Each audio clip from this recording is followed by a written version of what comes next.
d'abord, nous avons choisi comme sujet le thème de l'investissement responsable.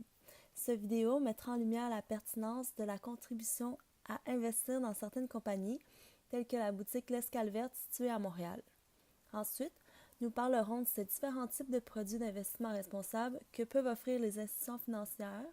Et enfin, il est question de mettre en lumière l'impact de l'investissement responsable dans notre vie actuelle. Premièrement, il est important de savoir c'est quoi au juste l'investissement responsable. Je vais donc vous expliquer c'est quoi. Tout d'abord, de nos jours, on est confronté à plusieurs changements, que ce soit des changements dans la sphère environnementale ou sociale. Puisque la pollution augmente avec les années, les ressources naturelles deviennent de plus en plus rares, ça amène une prise de conscience sur notre mode de vie actuel. Donc, afin de participer à un avenir collectif, l'investissement responsable sert à prendre en considération des facteurs sociaux, des facteurs environnementaux et des facteurs de gouvernance dans la sélection de la gestion d'investissement des entreprises. Par exemple, l'investissement responsable peut toucher les enjeux sociaux, tels que le droit de la personne et le respect des droits humains. Aussi, l'investissement responsable peut toucher des enjeux environnementaux, comme la bienveillance des changements climatiques ou la protection de la biodiversité. Et enfin, elle touche les enjeux de gouvernance, comme les droits des actionnaires, la rémunération des dirigeants. Enfin, l'investissement responsable donne une meilleure connaissance du risque tout en étant une vision à long terme. L'investissement responsable, est-ce un bon choix? Contribuer en mettant le pari sur les meilleurs joueurs fair play. Devenir un investisseur socialement responsable signifie que vous vous désinvestissez non seulement des entreprises qui ont des pratiques contraires à l'éthique, mais vous contribuez également à faire développer des entreprises qui apportent une contribution positive à la société ou à l'environnement. Un client qui achète un produit de chez la boutique L'Escalverte au quartier Ahuntsic contribue automatiquement à faire développer le chiffre d'affaires d'une entreprise qui d'un côté valorise les produits locaux et le commerce équitable, mais aussi qui participe de plus de 25% de son bénéfice dans des projets environnementaux dans le quartier de Montréal Ahuntsic. Cool, hein? Nous pensons que les sociétés avant-gardistes comme celle-là devraient être récompensées et que votre argent peut directement avoir un effet domino en poussant d'autres entreprises à suivre cet exemple. Il existe de nombreuses façons incroyables de faire entendre votre soutien à vos causes. Mais que se passe-t-il si vous voulez quelque chose en dehors d'une manifestation, d'une campagne de correspondance ou d'un tweet? Comment pouvez-vous garantir que votre combat dure 24 heures par jour, 7 jours par semaine? Simple, laissez votre argent défendre votre cause en investissant dans des entreprises qui correspondent à vos valeurs, à votre perception d'un monde meilleur. Vous faites véritablement entendre votre voix et ce tout le temps, tous les jours, c'est facile, simple et percutant. L'année dernière, l'Institut de recherche Global Management Asset a publié un rapport intitulé « Investissement responsable », générer des performances concurrentielles. Selon le rapport, ils n'ont constaté aucune différence statistique dans les rendements par rapport aux points de référence du marché au sens large. Bonjour, Charles-Étienne Dagenet, conseiller en finances personnelles chez Desjardins et représentant en épargne collective pour Desjardins Cabinet de services financiers. Maintenant que nous avons bien défini le concept d'investissement responsable, je vais vous parler des différents types de produits d'investissement responsable que peuvent offrir les institutions financières, ainsi que comment ceux-ci vont se comparer par rapport aux produits conventionnels qu'on connaît déjà bien.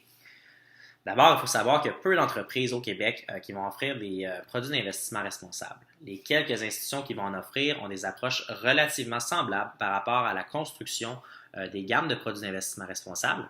Par exemple, chez Desjardins, l'investissement responsable a recours à la plupart des stratégies qu'on connaît déjà très bien pour la mise en œuvre de l'investissement responsable, comme l'exclusion de certains secteurs ou encore les critères ESG, mais surtout l'actionnariat engagé. La construction des gammes de produits responsables chez Desjardins va se faire sensiblement de la même façon que pour la construction des produits conventionnels. Donc, la coopérative va offrir des placements garantis liés au marché, des fonds communs de placement ainsi que des portefeuilles d'investissement qui vont tous être responsables. La structure des gammes de produits est bâtie en fonction de profils d'investisseurs des membres de la coopérative. Donc, en fonction de leur objectif de placement, leur tolérance au risque ainsi que leur horizon de placement, il va y avoir différents types de fonds et de portefeuilles qui vont aller du plus conservateur au plus ambitieux. La répartition des actifs entre les titres à revenus fixes ainsi que les titres de croissance va déterminer du profil d'investisseur et donc du type d'investissement dans lequel on va investir. En ce qui a trait à la comparaison des produits conventionnels avec les produits d'investissement responsable, nous allons comparer un portefeuille de la gamme Diapason, qui est la gamme conventionnelle, à un portefeuille responsable sociétaire, afin de comparer les rendements ainsi que les frais de gestion pour voir quelle est la différence entre le produit conventionnel et les produits d'investissement responsable. Donc, pour un profil d'investisseur équivalent, prenons par exemple un portefeuille de croissance maximum, donc qui va être à 80% en croissance et 20% dans les titres à revenus fixes. Le portefeuille, par exemple, au niveau des frais de gestion, le portefeuille diapason croissance, lui va avoir des ratios de frais de gestion de 2,54%, tandis que le sociétaire va en avoir de 2,57%. C'est quand même très semblable à ce niveau-là. Il n'y a pas une grosse différence à y remarquer. Par contre, en termes de rendement, on voit que le rendement, exemple, sur la dernière année est de 9,7 pour le portefeuille sociétaire et 10,7 pour le portefeuille diapason. Pas une grosse différence, mais si on regarde sur 3 ans, on va avoir 5,7 pour le portefeuille sociétaire ainsi que 7,7 pour le portefeuille diapason. Et si on regarde sur 5 ans, la moyenne de rendement va être de 7,7 pour le portefeuille sociétaire et de 8,5 pour le portefeuille diapason. Donc, on remarque quand même une certaine tendance puis une différence au niveau des rendements par rapport au portefeuille conventionnel et au portefeuille d'investissement responsable.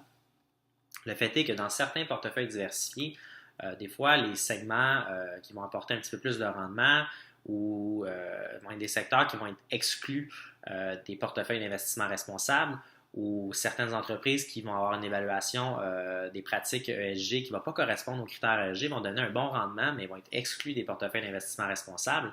Donc, on publicise souvent que le rendement est souvent égal ou parfois supérieur dans les produits d'investissement responsables, mais ce n'est pas nécessairement à tout coup vrai. Évidemment, on ne peut pas généraliser les résultats présentés aujourd'hui dans l'ensemble des produits d'investissement, mais ça donne à réfléchir sur le sujet.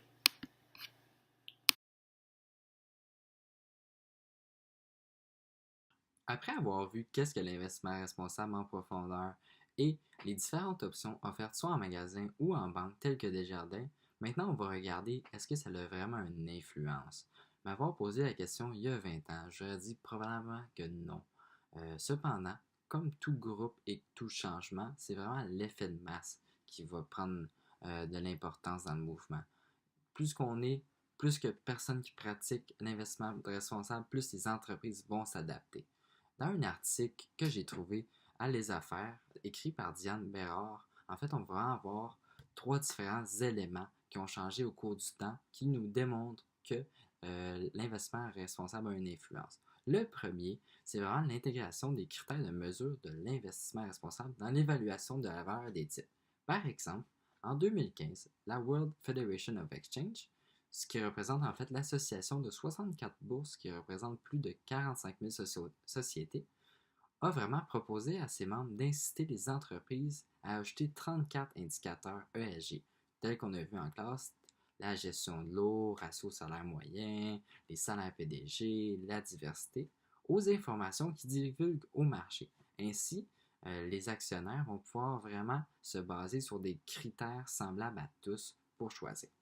Deuxièmement, la pénétration des principes d'investissement responsable vraiment à toutes les classes d'actifs. Quand on parle de classes d'actifs, on parle autant des titres à revenus fixes, des obligations vertes. On retrouve maintenant de l'investissement responsable dans les secteurs immobiliers, forêt.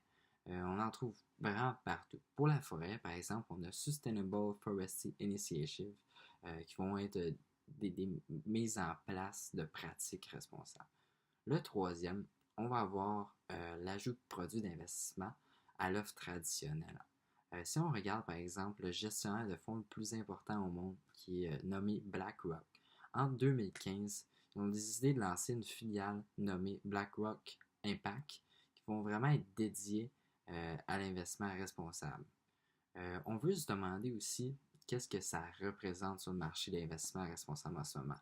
Mais ici, on parle en fait qu'on a atteint 457 milliards, soit une augmentation de 131% en une décennie, selon l'étude de l'Institut de recherche en économie contemporaine. Donc, merci